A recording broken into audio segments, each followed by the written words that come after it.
Chapter 11, Work and Energy. In the previous few chapters, we have talked about ways of describing the motion of objects, the cause of motion and gravitation.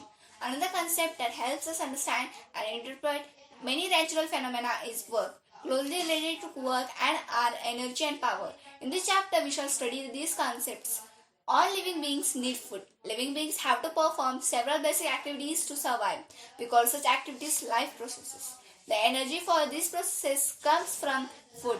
We need energy for other activities like playing, singing, reading, writing, thinking, jumping, cycling, and running.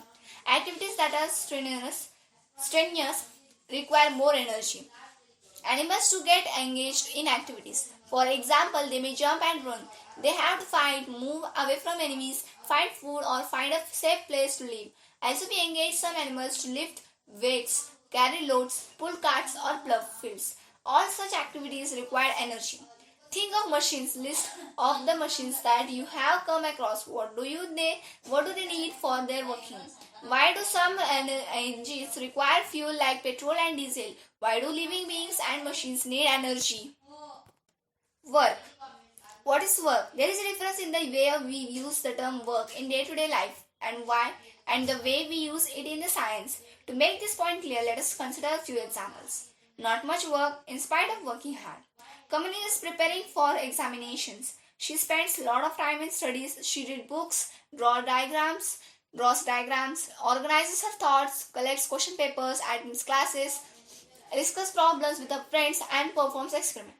She expends a lot of energy on these activities. In common parlance, she is working hard. All this hard work may involve very little work if we go by the scientific definition of work. You are working hard to push a huge rock.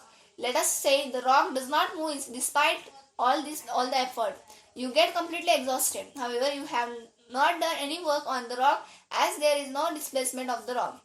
You stand still for a few minutes with a heavy load and your head. You get tired. You have exerted yourself and have spent quite a bit of your energy. Are you doing work on the load? The way we understand the term work in the science, work is not done. You climb up the steps of staircase and reach the second floor of a building just to see the landscape from there. You may even climb up a tall tree. If we apply the scientific definition, these activities involve a lot of work. In day-to-day life, we consider any useful physical or mental labor as work. Activities like playing in a field, talking with friends, humming a tune, watching a movie, attending a function are sometimes not considered to be work. What constitutes work depends on the ways we define it. We use and define the terms work differently in science. To understand this, let us do the following activities. Activity 11.1. We have discussed in the above paragraphs a number of activities which we normally consider to be work. In day-to-day life, for each of these activities, ask the following questions and answer them. What is the work being done on? What is happening to the object? Who is doing the work? Scientific conception of work. To understand the way we work and define work from the point of view of science, let us consider some situations. Push a pebble lying on a surface. The pebble moves through a distance. You exerted a force on the pebble and the pebble got displaced. In these situations, work is done. A girl pulls a trolley and the trolley moves through a distance. The girl has exerted a force on the trolley and it is displaced, therefore work is done.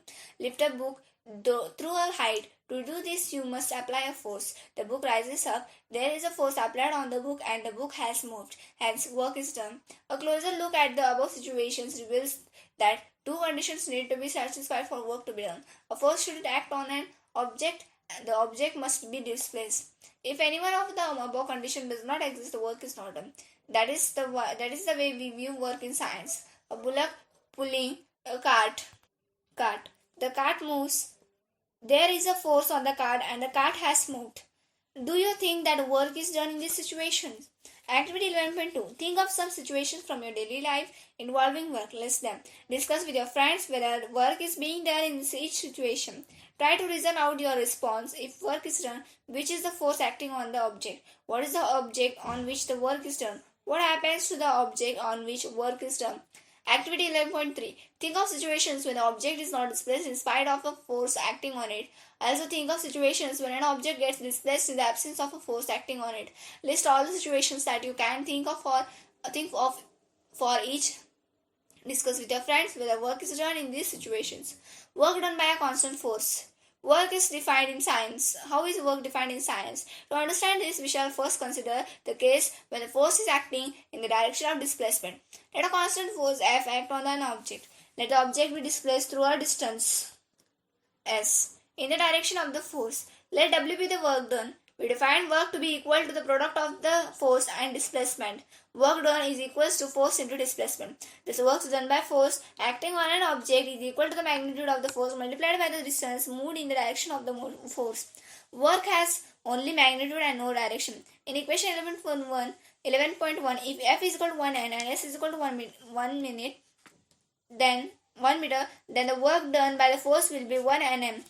Here, the unit of work is Newton meter or joule. Thus, 1 joule is the amount of work done on an object when a force of 1 n displaces it by 1 meter along the line of action of the force. Look at equation 11.1 carefully. What is the work done when the force of an object is 0? What would be the work done when the displacement of an object is 0? Refer to the conditions that are to be satisfied to say that work is done. Consider another situation in which the force and the displacement are in the same direction. A baby pulling a toy car parallel to the ground. As shown in figure 11.4, the baby has exerted a force in the direction of displacement of the car. In this situation, the work will be equal to the product of the force and displacement. In such situations, the work done by the force is taken as positive. Consider the situation in which an object is moving with a uniform velocity along a particular direction. Now a retarding force F is applied in the opposite direction, that is the angle between the two directions is 180 degree. Let the object stop after a displacement S. In such situation, the work done by the force F is taken as a negative and denoted by the minus sign. The work done by the force is F into minus S or minus F into S. It is clear from the above discussion that the work done by a force can be neither positive or negative. To understand this, let us do the following activity. Activity 11.4. Lift an object up. Work is done by the force exerted by you on the object. The object moves upwards. The force you exerted is in the direction of displacement. However, there is the force of gravity acting on the object. Which one of these forces is doing positive work? Which one is doing negative work? Give reasons. Work done is negative when the force acts opposite to the direction of displacement. Work done is positive when the force is in the direction of displacement. Energy. Life is impossible without energy. The demand for energy is ever increasing. Where do we get energy from? The sun is the biggest natural source of energy to us. Many of our energy sources are derived from the sun. We can also get energy from the nuclei of the atoms, the interior of the earth, and the tides. Can you think of other sources of energy? The word energy is very often used in our daily life, but in the science we give it in a definite and precise meaning. Let us consider the following examples. When a fast-moving cricket ball hits a stationary wicket, the wicket is thrown away. Similarly, an object when raised to a certain height gets the capability to do work. You must have seen that when a raised hammer falls on a nail placed on a piece of wood, it drives the nail into the wood. We have also observed children winding a toy, such a toy car, and when the toy is placed on the floor, it starts moving. When a balloon is filled with air and we press it, we notice a change in its shape. As long as we press it gently, it can come back to its original shape when the force is withdrawn. However, if we press the balloon hard, it can even explode, producing a blasting sound. In all these examples, the objects acquire through different means the capability of doing work. When balloon is filled with air and we press it, we notice a change in its shape.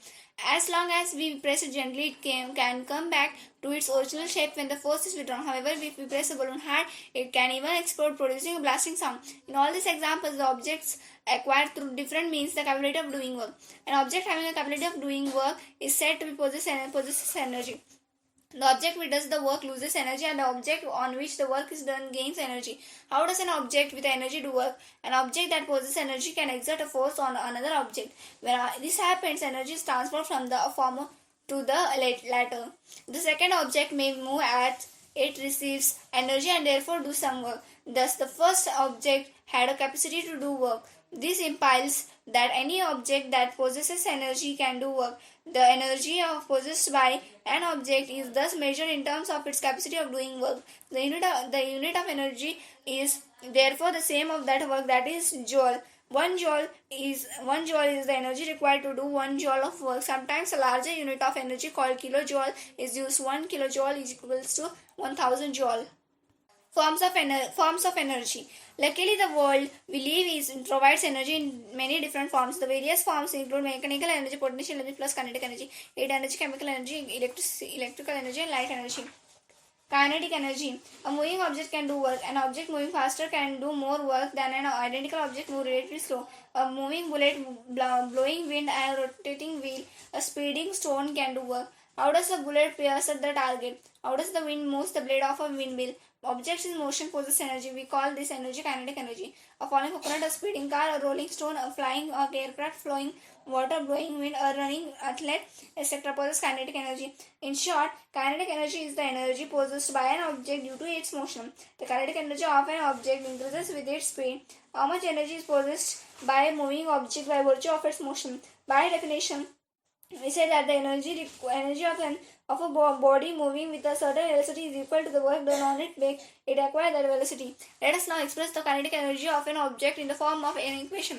Consider an object of a mass m moving with a uniform velocity u. Let it now be displaced through a distance s when a constant force F acts on it in the direction of its displacement. From the equation, the work done F W is Fs. The work done on the object will cause change in its velocity. Let its velocity change from u to v. Let A be the acceleration produced. In section 8.5, we studied three equations of motion, the relation connecting the initial velocity and the final velocity v of an object moving with uniform acceleration a, and the displacement s is v square minus 2a u square is equals to 2as. Yes, this gives s is equal to v square minus u square upon 2a. From section 9.4 we know F is equal to ma. Thus, using in equation 11.1, we can write the work done by the force F as W is equals to half m v square minus half into a v square minus u square, which is equals to W is equals to half mv square. So kinetic energy equals to half mv square. Potential energy. In the above situations, the energy gets stored due to work done on the object. The energy transferred to an object is stored as potential energy if it is not used to cause a change in the velocity or the speed of the object. If you transfer energy when you stretch a rubber band, the energy transferred to the object to the band is its potential energy. You do work while winding the key of a toy car. The energy transferred to the spring inside is stored as the potential energy. Potential energy possessed by the object is energy present in it by the virtue of its position or configuration. Potential energy of an object at a height. An object increases in its height energy when raised through a height. This is because work is done on it against gravity while it is being raised. The energy present in such an object is the gravitational potential energy. The gravitational potential energy of an object at a point above the ground is defined as the work done in raising it from the ground to the point against gravity. It is easy to arrive at an expression for the gravitational potential energy of an object at a height. Consider an object of a mass m. Let it be raised through a height h from the ground. A force is required to do this. The minimum force required to raise the object is equal to the weight of the object mg. The object gains energy equal to the work done on it. Let the work done on the object against gravity be w. That is, work done w is equals to force into displacement, which mgh. It is useful to note that work done by gravity depends on the difference in vertical heights of the initial and the final positions of the object and not the path along which the object is moved. Figure 11.8 shows a case where a block is raised from position A to B by taking two different paths. Let the height AB is equal to h. In the both situations, the work done on the object is mgh. Law of conservation of energy. In activities 11.3 and 11.13 and 11.14, we learned that the form of energy can be changed from one form to another. What happens to the total energy of a system during or after the process? Whenever energy gets transformed, the total energy remains unchanged. This is the law of conservation of energy. According to this law, energy can only be converted from one form to another. It can either be created or destroyed. The total energy before, after, and after the transformation remains the same. The law of conservation of energy is valid in all situations and for all kinds of transformations. Consider a simple example. Let an object of mass m be made to fall freely from a height h. At the start, the potential energy is mgh and Kinetic energy is zero. Why is the kinetic energy zero? It is zero because its velocity is zero. The total energy of the object is thus mgh. As it falls, its potential energy will change into kinetic energy. If v is the velocity of the object at a given instant, the kinetic energy would be half mv square. As the fall of the object continues, the potential energy would decrease while the kinetic energy would increase. When the object is about to reach the ground, h is equal to 0, v will be the highest, therefore the kinetic energy would be the largest and the potential energy will be the least. However, the sum of the potential energy and the kinetic energy of the object would be the same at all points. That is, potential energy plus kinetic energy is equal to constant. mgh plus half mv square is equal to constant. The sum of kinetic energy and the potential energy of an object is total mechanical energy. We find that during the free fall of the object, the decrease in the potential energy at any point in its path appears as an equal amount of increase in the kinetic energy. Here, the effect of air resistance on the motion of an object has been ignored. There is thus a continual transformation of gravitational potential energy into kinetic energy. Rate of doing work. Do all of us work at the same rate? Do machines consume or transfer energy at the same rate? Agents that transfer energy do work at different rate. Let us understand this from the following activity. Activity 11.16. Consider two children, say A and B. Let us say they weigh the same. Both start climbing up a rope separately. Both reach a height of 8 meters. Let us say A takes 15 seconds while B takes 20 seconds to accomplish the task. What is the work done by each? The work done is the same. However, A has taken less time than B to do the work. Who has done more work in given time, say in 1 second?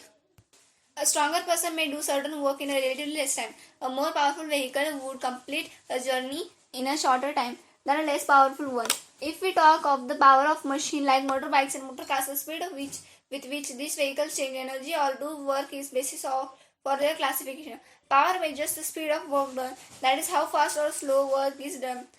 Power is defined as the rate of doing work or the rate of transfer of energy. If an agent does a work W in time T, then the power given by power is equal to work divided by time. The unit of power is watt. In hour of James Watt, 1736 to 1819, having the symbol W. 1 watt is the power of an agent which does work at the rate of 1 joule per second. We can also say that power is 1 watt when the rate of consumption of energy is 1 joule per second. 1 watt is equal to 1 joule per second.